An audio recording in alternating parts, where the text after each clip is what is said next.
Even though I knew Mattel was going to be sending me a Lady Slither to review for all of you, I did not expect it to arrive in packaging as glorious as this. Oh my god. For starters, I want to thank Mattel for sending this to me for free to review for all of you, although they ask that whatever I share be my true and honest opinion. Now, we have known this figure has been coming for a while. We first got news that this would be a Mattel Creations exclusive release a few months back, and we saw her at Comic-Con with both her regular legs and slithery tail that has an adapter to work both for her as well as any other male size figure. So we knew she was coming, but I gotta be completely honest, this packaging has blown me away. I think it's just such a really cool Medusa snake themed box set, which is a really nice surprise. So let's talk about this packaging. I think we've gotten so used to the brown stencil art boxes that maybe that's why I'm just so kind of blown away by this outer sleeve here, but it looks so freaking cool. So we've got this embossed kind of bronze coin or gold coin relief of Lady Slither with all the snakes kind of surrounding her head. It's very Medusa-like, and we have Lady Slither there on the bottom.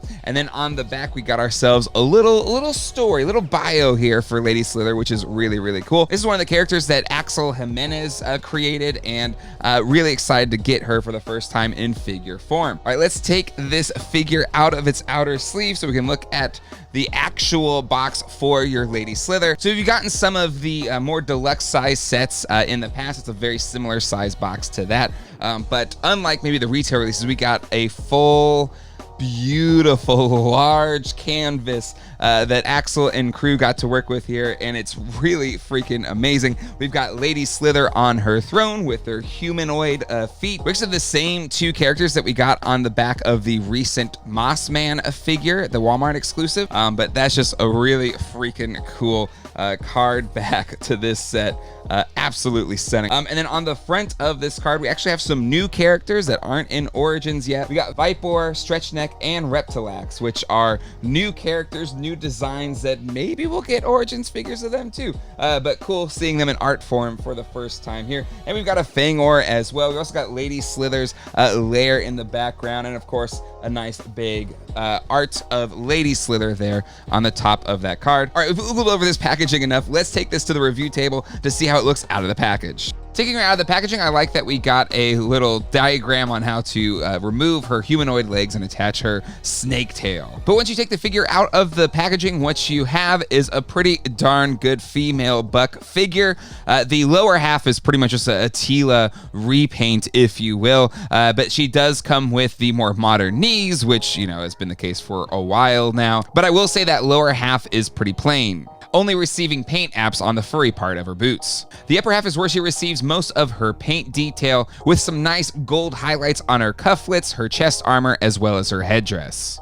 Aside from her snake tail, her accessories are kind of plain, but they work well. Her cape is that nice kind of rubbery material that we've had on other MOTU Origins figures so far. And her snake staff is the same as Tila's. Maybe there's a direct connection there. And the sword of the serpent, again, looks nice, but I think there's something about this gold plastic they use, quote unquote gold, I say. It's not super gold, it's more yellowy than gold. I wish they maybe used a bit more of a pearlescent, true gold color. I think it would have made these two accessories pop a bit better. And now let's move on to the accessory we all care about with this figure, and that is Lady Slither's snake tail. It looks absolutely fantastic. I don't know what I was expecting. I saw this thing at Comic-Con, but I didn't expect it to have as much articulation as it does, even though I saw it. Just something weird when we actually finally have it in hand. Now, there is something of note, like it showed on that flap. You have to have both the tail and the kind of mid-torso connector piece to actually connect it to a female figure. This is a really neat, innovative idea because this allows the snake tail to attach both to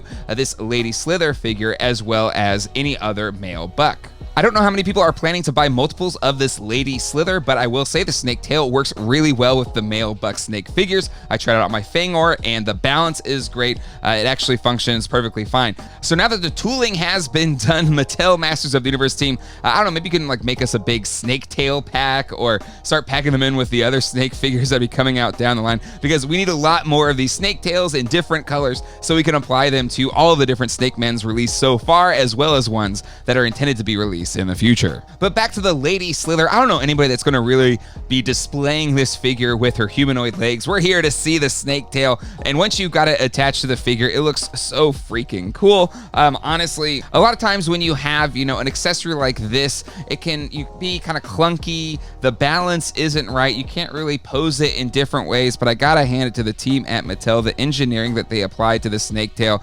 works really well. You can get it into a lot of different poses without the figure falling over, which, you know, honestly doesn't always work out that way sometimes with figures, but it works out really well here with this Lady Slither. So one of the things that has been great about the MOTU Origins line is how all of the added articulation allows you to get some of these classic iconic characters in really cool poses for your display or for your toy photography, or just, you know, if you're playing with your kids or your kids are playing with these toys as well. I think the articulation on this snake tail takes it to a whole nother level for the MOTU Origins line, and I'm really excited and pumped to have it. My only critiques though are in the paint department. While there is some highlight paint down the center of this snake tail to kind of separate its look, there's no paint on the, you know, what would be the loincloth of the figure or the kind of the mid-torso connector. I think adding some gold paint to this to really kind of bring out the sculpt would have made this figure even better than it already is. But overall, from packaging to the actual figure that we're receiving, I think this Lady Slither is a home run. The packaging looks fantastic. The art looks great. The mini comic is great as well. The story that continues from the mini comic we got with Fang, or the extra snake tail and how well they pulled that off. You know, minor gripes about the paint and maybe plastic choice for the accessories aside, this thing is absolutely fantastic and one of the best releases in the MOTU Origins line this year.